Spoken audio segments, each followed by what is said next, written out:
My DIL whispered, "She's not real family." At the will reading, the lawyer laughed and handed me the keys to their $6.80 house. "Guess whose family now?" I said. I stood in the middle of the grand living room, clutching a casserole dish still warm from the oven. The floor beneath me was Italian marble. The chandelier above was cut glass. The smell of money lingered in the air, bleached, cold, and proud. Emma stared at me from the top of the staircase, her arms folded like she was trying to keep the walls from collapsing. "You're not blood," she said with an icy smirk. "You're the stain on my perfect little castle." It was not the first time she said something like that, but it was the first time she said it in front of the entire family and a lawyer. Everyone froze. My grandson looked away. My daughter-in-law's friends, sipping from champagne flutes, shifted their feet awkwardly, but said nothing. I said nothing, too. I had learned that in this house, silence was my only armor.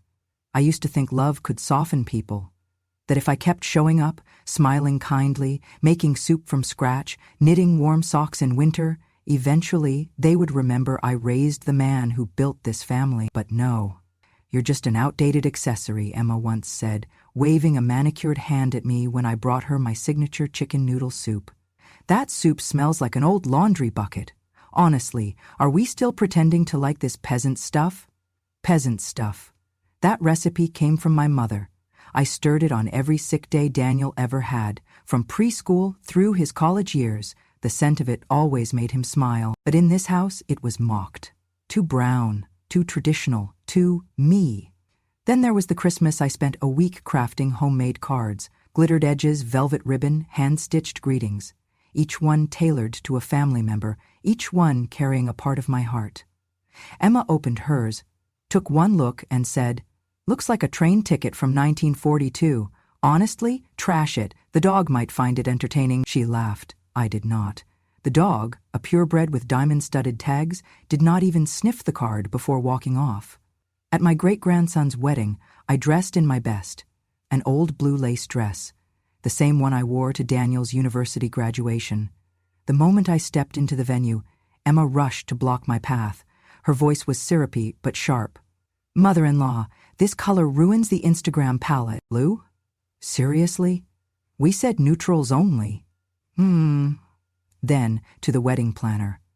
"Please have her wait outside during the photos. She's off-gram, off-brand." That was how she saw me. Not family, not heritage, not the woman who taught Daniel to read by candlelight when we could not pay the electricity bill, not the woman who worked 2 shifts so he could go to college. Just a blemish. I was escorted politely but firmly outside the wedding arch. I watched through a window as my great-grandson said, "I do," and I stood holding a gift he would never open, a hand-stitched album of Daniel's childhood, bound in leather, made from the same hide I had tanned myself 40 years ago. That day broke something in me, and I think Emma knew it. She watched me through the glass and gave a little smile, just the corner of her mouth curling upward, like she had won. She always wanted to win. They said I was difficult, that I asked too many questions, that I hovered when I tried to help raise the children, that I was emotional when I cried at Daniel's funeral, that I was clingy when I kept his ashes for a week before handing them over. I once offered to babysit for free so Emma could go on vacation. When she returned, she accused me of being too affectionate with her children. "They are not your pets, and you're not a second mother. You're just the last leftover from Daniel's charity days." She called me a charity case. She, who never worked a day in her life before marrying Daniel, said I was something he brought with him, like old baggage or his asthma. One time, I stitched a small pillow for her youngest daughter. The child had drawn a picture of a son and her family, and I embroidered it into cloth as a surprise. Emma tossed it onto a pile of mail, muttering, "What are we supposed to do with this? Hang it in a thrift store?" I never responded. I never pushed back, because Daniel would not have wanted that, and because I had something more powerful than confrontation. I had time, I had patience, and I had Daniel's trust. What Emma never knew was that Daniel and I had a plan. After his first cancer diagnosis, after he saw how his wife dismissed me, belittled me, and kept the children from me, he started moving pieces quietly. He transferred the deed to the house I now stood in. He moved $6,800,000, 0 cents, into a trust account with me as sole beneficiary. He left me letters, dozens of them in his slanted, stubborn handwriting, outlining every cruel word she ever said to him, and why he wanted me, not her, to carry his name forward. He died with my hand in his, whispering, "You're my home, Mom, you always were." And yet here I stood, in her kingdom, being told I was nothing. "You think you're owed something," she said that day, walking down the staircase slowly, theatrically. "You think raising Daniel gives you status? No, that was your job. He paid his debt, and now you can leave." I looked around at the living room Daniel had designed himself. Oak panels, framed photos of their vacations, the piano I'd bought for their son's 6th birthday. My name was on nothing. My heart was in everything. Emma reached for the casserole dish in my hands and snatched it. "What is this? Lentil mush again? We're having foie gras tonight, Mother. God, why do you keep forcing this trash on us?" She turned toward the kitchen, and then, as if bored of being cruel, she flung the dish toward the sink. It shattered. Lentils and shards of glass sprayed across the countertop. I took one breath. Just one. Her daughter walked in then, holding her phone. "Mom," she whispered, "the lawyer's here for the reading of the will." Emma turned back to me with a grin. "You can go, old woman," she said. "There's nothing for you. You're not real family." She said it like it was fact, like it was final. But what she did not know, what no one in that house knew, was that Daniel had left one last surprise, and it would arrive in 10 minutes with a leather folder and a single sentence that would change everything. I did not cry that night when Emma shoved me into the cold hallway after the collision of casserole and faux foie gras. I did not cry the next day when I lay in my own bed and it felt like a stranger's heartbeat I no longer recognized. I did not cry when I held grandson's hand at the school play, his bright voice my tears unshed, because I had responsibilities smaller, firmer than my own sadness. I baked him oatmeal cookies again. I knelt at his school open house pretending this was perfectly normal. I tied shoelaces, carried lunchboxes, asked about homework, made the same conversation that grandparents do while wearing the same sweater from 20 years ago, even though it smelled of mothballs and old fabric. Because I still trusted that love came dressed in the silence of everyday chores. I never told anyone that Daniel had been arranging things quietly. He told me under his $1,000 quilt in the middle of the night, "When the time comes, you will not be alone. You will have a foundation that cannot be shaken." I nodded. I believed him, but I did not ask how. That foundation had 2 legal pillars. First, joint tenancy with right of survivorship, a structure in Pennsylvania that transfers ownership automatically upon death without probate, cutting through court delays and disputes. Daniel placed our home and key financial accounts under this title, ensuring they would become mine seamlessly. The second was an irrevocable trust. Daniel moved all other assets, investments, savings, private accounts, into a trust where I was named the sole beneficiary. Irrevocable. By design, this trust shielded everything from contest, creditors, and even estate taxes. It was airtight, final, and above all, quietly brilliant. His last act of love, built with ink and intention. I discovered it one evening when Emma had outdone herself. She refused to let me near the Christmas tree, said I was stealing festive vibes. I walked into the study, a room I had arranged, just long enough to fold a napkin shaped like a dove for the dinner table, and there, under a brass lamp, was a folder with my name, in Daniel's handwriting. I knew his hand, even if I could not see his face again. I took the folder home. I lay it on my lap while the air conditioner hummed and the street lights threw bars across my quilt. Inside were clear, elegant documents. A deed showing joint tenancy with me. A trust document, irrevocable, naming me alone. Letters he had written, one for the lawyer, one for me, one to deposit in a safe. I held my breath and looked out the window. Emma's house glowed over the lawn like a cathedral for trophy wives. The soup I never made was probably still inside. No one had thanked me for living. No one had noticed I had loved behind a mask of complaints and cheap comments. I did not smile at first. I swore I would soberly carry this secret until the day of the reading. But that night, when I slipped into my bed, something gave, just at the corner of my lips. A smile broke free, steel and cold, because I knew that the castle that called me a stain was now legally mine, and there was nothing they could do. So I continued to bake cookies, help with homework, tend the garden, every act a quiet step toward reclaiming what I had always been too polite to own. And in that silence, I built my resolve. When the day came to tell the lawyer, I could do it with simple calmness. When the time is right, present the documents. And I trusted that the lawyer's firm, full of Montague Ivy and Navy suits, would not quiver under the weight of law, because my husband had already done the whispery work. He had made sure that when the final key was handed, I would be not just a guest, but the owner of their kingdom. I walked into that lawyer's parlor wearing my grief-like armor, my dress clean, the folds pressed and steady, my posture controlled, though my heart argued that I should stop at the front door, should turn and walk away, let Emma have her perfect little castle. Instead, I'd come carrying the leather folder in my purse, the one Daniel had left to me, with care and conviction, my quiet revenge wrapped in every page. Emma, standing at the head of the room, looked like she was sculpted from arrogance. Her silence framed me in accusation. You still dare to show up. I felt the sting of her gaze, the utter dismissiveness. Then she spoke, her voice calm, mocking. You ghost, she spat, her words carved of contempt and distaste. She stepped forward and without warning slapped me, harder than grace, colder than fury. Time slowed. I tasted blood at the corner of my mouth and felt a wave of humiliation strike me where my dignity resided. For a heartbeat, I thought I would collapse. But grief had taught me endurance, and love taught me restraint. I nodded. Silence followed, thick and reverent. The lawyer cleared his throat. He placed a sealed envelope on the desk before me like a calm threat.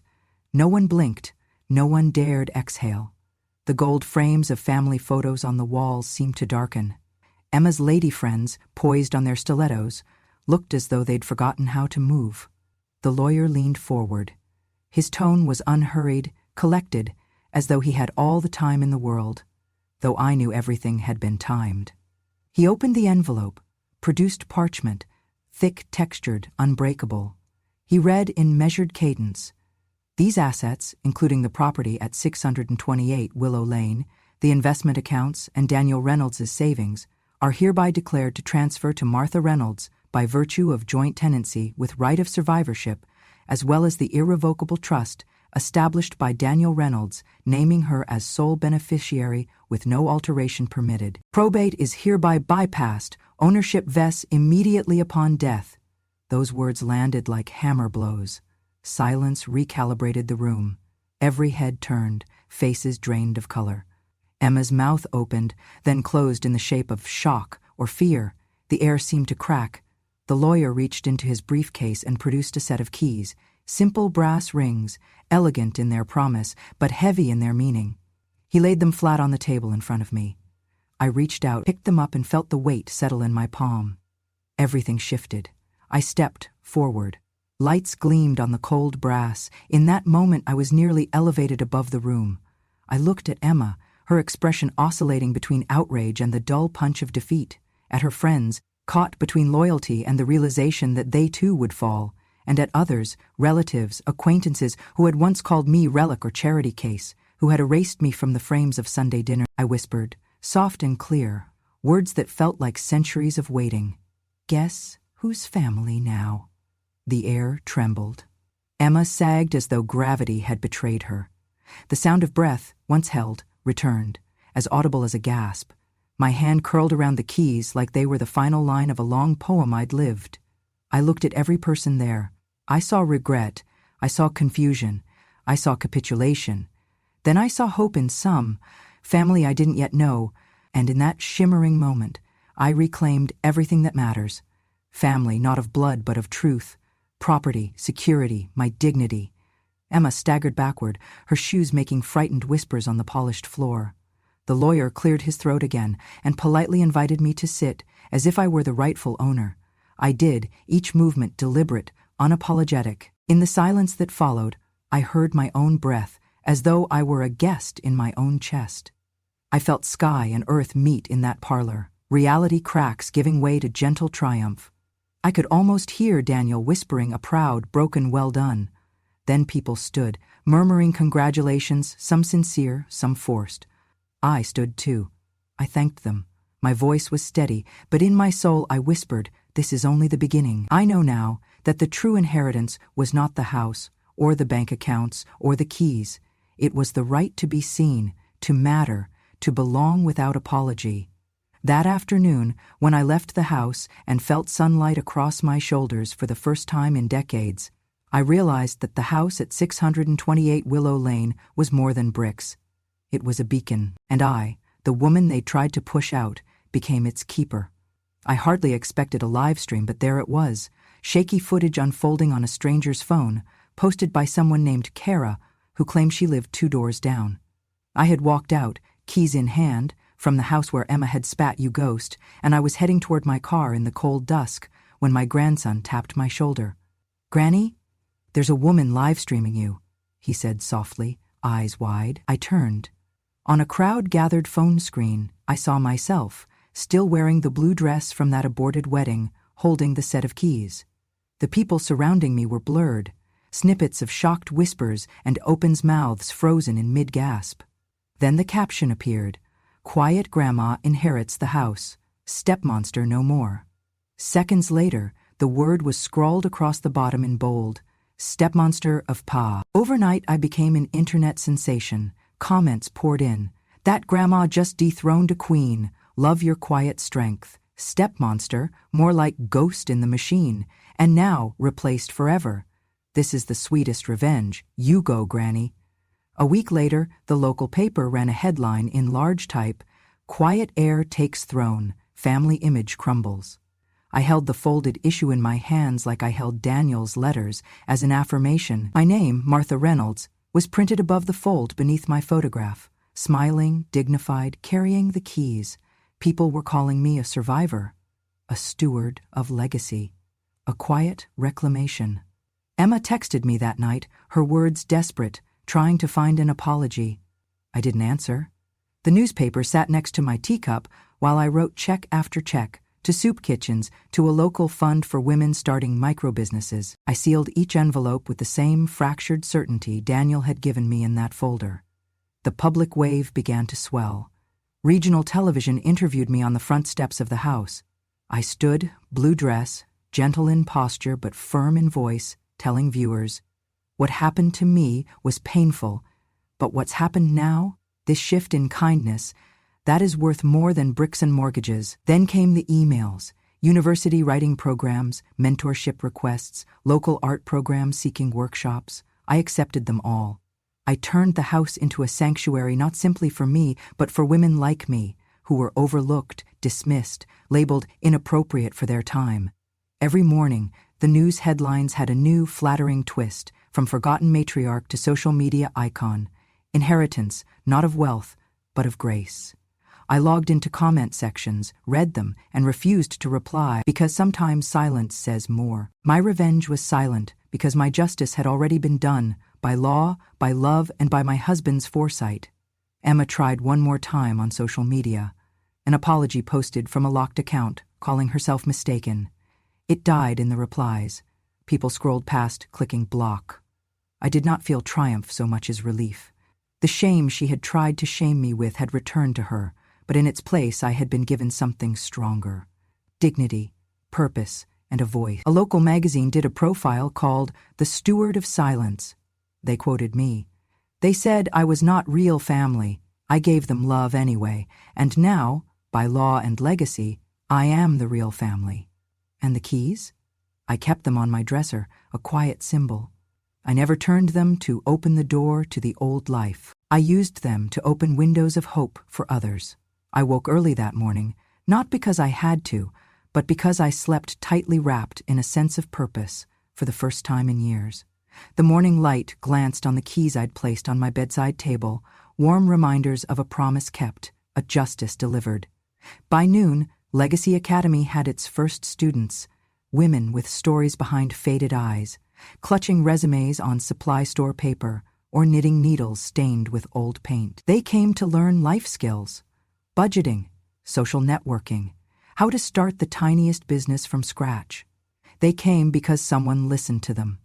They came because Emma had tried to erase me, and I refused to vanish. I stood at the front of the old guest room that Daniel and I had converted. Desks made from discarded doors leaned against walls lined with woven goodwill, handmade aprons, mementos, paintings. I taught them how to thread a needle, how to write a cover letter, how respect begins with self-respect. The woman in front of me stared down at her hands. They were steady and kind. She said, softly, "You gave me something I haven't had in years. Belief. That I matter." And her voice shook me because I had wanted the same once. That afternoon, Emma knocked at the door again, pale, breathless. "Please let me see him," she said, meaning our grandson. "Please forgive me." I did not answer. Instead, I spoke quietly and firmly. "Family is not what you take, it's what you give." And I walked away. The granddaughter's laughter echoed behind me in the hall, untainted by fear or longing. Love, I realized, circles back, not because of blood, but because of giving. A local magazine did a feature on Legacy Academy. They called it "A Quiet Air Reframes the Future." In the photo, I held up a note we had written together, "I'm still learning." The caption read, "Legacy is not what you inherit, it's what you pass on." Every day since has been rich with trust. A seamstress whose husband left her, a teenager whose foster mother stopped calling. They came, and I showed up, because the broken have strength, and the silenced can speak again. Emma sent cards, hand-dressed, trembling. I placed them in the shredder without reading. Her apology was too late. The house belonged to more than me now, it was a beacon. As dusk arrived, I sat by the window and pulled out my knitting. Outside, street lamps lit a path on the lawn. Deep in me, something no one can steal whispered this truth: I am no longer buried, I am blooming. I woke before dawn on the day of the grand opening of Legacy Academy. Though I felt rested for once, my heart humming with purpose. The house I now called home, the one Emma once claimed with that sneer, sparkled in pale golden light. I shifted a single lamp by the front door, ensuring the shadows fell just so. I wore the blue lace dress of Daniel's graduation again. It felt like armor. Guests began arriving before the invitations. Women I hardly recognized, middle-aged, older, some with trembling hands or weary eyes, stepped into the foyer hesitantly. They wore coats they had bought at discount rack, wore expressions cleaned by hope. I opened my mouth to welcome them, but the first to speak was a woman named Paula, with knuckles rough from factory assembly work. She whispered, "I've been invisible most of my life. You made me feel seen." I simply held out the door for her, and that was enough. Each woman stepped inside as if entering a church, their lifelong prayers answered with recognition.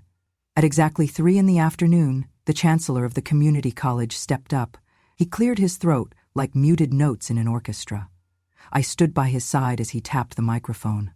"What you see is not just a room full of desks and scrap leather," he said. "This is where tired hands will find a trade, where whispers will be replaced with self-sufficient laughter. Legacy Academy is the quiet architect of second chances." Then he nodded to me. I rose and walked to the podium. Someone handed me a small, silver-plated key, engraved with our motto, "Home is made by hands that help." I rotated it between my fingers. My voice, usually quiet, sounded steady.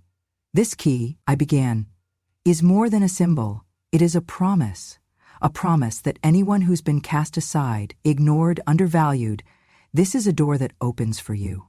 Our doors are open. Your worth isn't measured by ancestry or Instagram filters. It's measured by what you build with your own hands." Then I started handing out keys. Not the silver ones, actual fobs that opened the workshop doors. Cupboard doors, storage lockers, maker spaces, channeling the real access I once lacked. I handed them to a retired teacher whose school had closed, a girl who hadn't held a brush since foster care, a woman who lost her home to floods last year. I watched the weight of those keys anchor something deep in their chests. At the back, Emma arrived. Late, face gray, dressed in black like she was still at a funeral of ambition. She stood among those I had invited, but forgot to release their grief until that afternoon. She heard my voice, meant for them, and stepped forward. "Please," she cried, sobbing. "Please let me talk to my son. I'm sorry, The sentence broke. She didn't look at the school children coloring in leather offcuts. She only saw the rows of women, heads held high, faces like lit lanterns. They did not stare. They turned away. One whispered, "Go home," very gently. I looked at Emma. Tears ran down her cheeks. Policy and reason were on my side. I could have insisted she decline or held her back, but instead, I offered peace. I lifted my hand, smiled. I remembered Daniel's last words. "You always chose love." "Emma," I said, voice soft, "you are not asked to walk in. Today is not your home anymore." I turned back to the crowd as she stumbled away, crumpled, a figure unfinished. I didn't watch. I looked at the faces looking back at me. The evening closed with shared soup. The same recipe I had once made and forgotten. But now the aroma filled the room with warmth, a church of sound and scent and gratitude. Journalists took photos. Local television aired the moment. Grand opening of Legacy Academy. Teacher, artisan, mom of many, the ticker read. And after, headlines read, "Key to the Soul, How a Forgotten Grandmother Forged a Home for All." Family rewritten, the guardian who finally found herself. Homecoming, a house built from neglect now holds futures. I drove home slowly. Music turned off. The blue dress felt light. My heart was quiet, but full. Outside the academy, the porch light glowed amber. Inside, women worked leather, tapped keyboards, started small crafts, not knowing how much they already had inherited. I sat on the porch swing, my swing now, and held that tiny silver key in my hand. I closed my eyes and whispered, "Legacy is not what you inherit. It's what you choose to give," and I meant it. I woke to the sound of laughter echoing through the hallway of the Legacy Academy. Tiny, confident laughter, full and bright like morning light. It seeped into my sleep-worn bones as I rose from bed. I looked into the mirror at my reflection, strands of silver in my hair, eyes steady with purpose, and thought, this was always worth it. By mid-morning, someone had already painted a mural on the back wall, a winding tree whose leaves were faces, women's faces, each one unique, each one emerging from Adobe paint and determination. I didn't help paint. I just stood there quietly while the artist, a former pastry chef who had lost everything, put the final touches on a child's smiling face. They called me Grandma of Legacy. A local blogger titled her post, "Legacy Born from Silence, How Martha Reynolds Built a Family That Isn't Related by Blood." Podcasts invited me to speak. A newspaper featured me, headshot in soft focus, with the quote beneath, "Home, I learned, is made of the people who hold your hands when everyone else turns away." But I felt no pride in being a symbol. Symbols don't build things, people do. The phone rang, mid-afternoon, unexpected. It was the mayor's office. He wanted to honor the academy with a city proclamation. "For your work empowering the forgotten and showing us that legacy is not inherited, it is forged." I told him, "Please don't mention me. Mention them," and gave him names. Carla the welder, May the tutor, Nadia who has no voice except an old camera. The academy hummed. Women clicked needles, practiced interviews, stitched logos onto canvas totes. We baked cookies for clients, taught someone to create a Facebook ad, worked a sewing machine like it was a conductor's baton. I walked among them, introducing myself quietly. "I'm Grandma Reynolds. I'll be here every day you need me." As weeks passed, the woman Emma discarded found confidence. She opened her own online boutique, showcasing leather journals and aprons. Another landed a job at the community college. Their laughter became routines in my day. I would pause, listen, and breathe them in. That was the inheritance I never mentioned to the world, the living ones. One evening, the grandson who once hugged Daniel's knees emerged in the academy. We had named the workshop Daniel's Corner. He stood beside me, touching freshly resistant leather. "Grandma, when I grow up, will I have a place like this?" he asked. I knelt and took his hand. I kissed his head and said, "You already do, sweetheart. You do already." He looked up and smiled. His smile was sunlight that had broken the decades of my waiting. They wanted me to give speeches now, but I said no. My messages were small gestures. Loaning my car for a mother to get to an interview, making soup for someone who can't cook, listening when people feel invisible. That was my covenant. The media called it a quiet revolution. People wrote letters. One said she had just cared for her dying husband and rediscovered her worth through our sewing class. Another wrote she had thought creativity died with age and now painted murals of garden flowers again. Someone asked me to define legacy. I said, legacy is not measured in dollars or keys. It's in the ones who learn to stand when the world is seated in judgment. At the end of each day, I locked up the workshop. You could still hear the hum of machines shutting down, and sometimes, just sometimes, a lone violinist playing in the next room, an artist practicing in solitude. The sounds of dreams landing softly. I walked home slowly under a sky edged with mauve and gold. I pressed the carved key, Legacy Academy key, lightly between my fingers. It was smooth now, worn. It fit both door and memory. A neighbor waved. I waved back, and I wasn't the stained and forgotten woman anymore. I was the keeper of a home not built of bricks, but built of belonging. I whispered once more into the twilight. We did this. We forgave the past so the future could smile. And I let the night answer me not with silence, but with hope. I awoke before dawn broke through the curtains. The house was silent, but I could hear something within me, the echo of every whispered insult, every forced smile, every moment I had been told I did not belong, resolving into calm. I walked to the window and watched the first pale finger of sunlight break across the horizon. It felt like a promise, sometimes whispered but always true.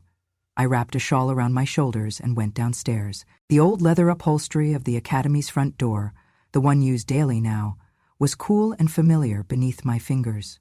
I turned the key in its lock, 18th time, maybe more, but like every morning felt sacred. The Academy stirred awake, laughter, the sound of sewing needles, the tapping of keyboards in the computer room. It was alive. I greeted the day and the women whose lives intersected mine. Women who once believed themselves lost, learned that belonging wasn't determined by birth. A voice I recognized, Margaret, who had once introduced herself as just a widow, no one to remember me, laughed and waved a broken thread. How are you, Grandma? I smiled. Holding us together, honey. And I meant it. We settled into rhythm. Some folded fabric scraps, some practiced interviews. A teenager with soft eyes spelled out a business plan for eco-friendly tote bags. The center hummed with purpose. At lunch, I invited everyone to the garden behind the house. We ate sandwiches on homemade bread, soup in blue bowls, and tea in mismatched cups. The steam rose gently. Conversations wove between memory and plan. Someone looked at me, their eyes glimmering. You made this home, I nodded. It wasn't just the bricks or keys or funds, it was the hands, the trust, the shared moments. This was built with love. That afternoon, a journalist from the state paper arrived. She asked, "What does it mean to you now to be called Grandma of Legacy?"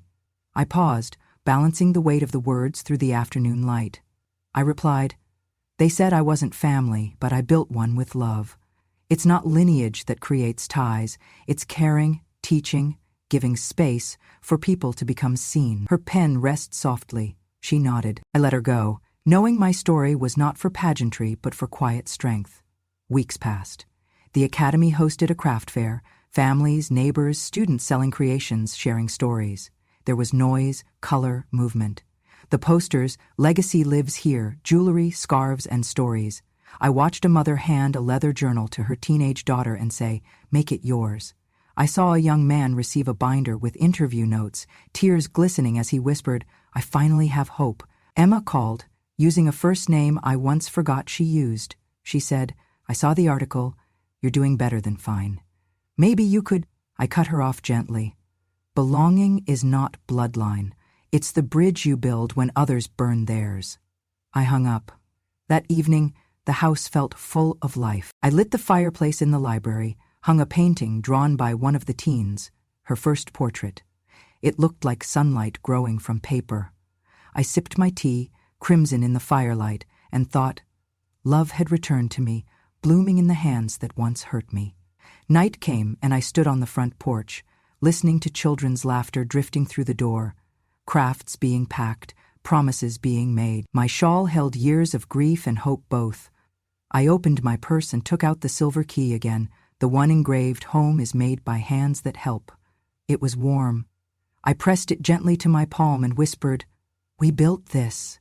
The night answered not with silence, but with peace. A gentle breeze stirred. I closed my eyes and let the sorrow and gratitude balance. Because, yes, I was finally home. I woke early again, though I did not intend to. The academy was quiet, but my heart hummed with a new kind of anticipation. For weeks, I had thought about something I once abandoned in my youth: cake decorating. It wasn't just about icing or sugar. It was about beauty, crafted hand to hand, memory plated on a cake, a chance to create joy through sweetness. By mid-morning, I unlocked the craft room and cleared away a corner. I pulled out a basic cake board, spatulas, and a bag of fondant petals, items donated by a pastry student who had passed through Legacy Academy. I had never touched fondant. I rolled it gently between my fingers and felt curiosity bloom inside me, smooth and promising. I spent the afternoon alone, frosting a vanilla sponge, layering buttercream, and struggling to shape petals.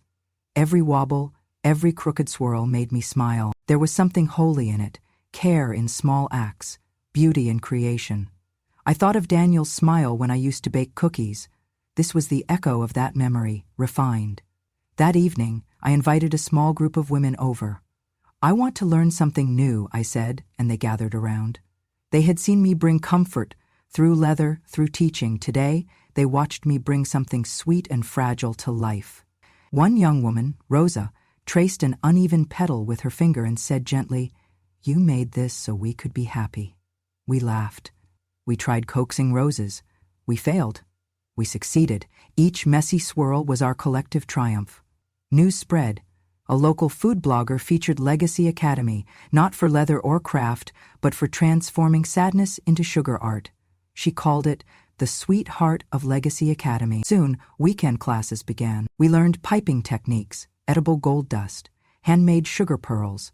My hands, aged but agile, remembered kneading leather and learned again how to knead fondant. The students and I baked peach sponge layers, smells that combined old memories of soup days with new ones of frosting laughter. Pickleball came up in conversation, another hobby I thought might brighten mornings. It's gentle on joints, social, and fun. I watched videos of people my age playing, laughing as they delivered soft volleys. I thought, maybe, someday. Every day now, noise drifted through the hallways, spatulas tapping bowls, quiet coaching on cake levels, the hiss of portable mixers, and the sound of confidence building.